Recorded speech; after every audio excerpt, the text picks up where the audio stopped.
कोना टूटलो मोती के हाथ कोना उजर लोगे तो हंसिका सब कोना भेला मोबाइल में फोटो जाएगा घिस घिस देते हैं कहीं सब आदमी भगवती जो सुरक्षित हाथ में चलते हैं दोनों हाथ और सब आदमी से ताली बजाकर हमरे ठगैया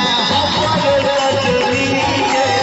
हमरे ठगैया हमरे सजनी के कोना के टूटलो मोती के हाथ कोना उजर लोगे तो हंसिका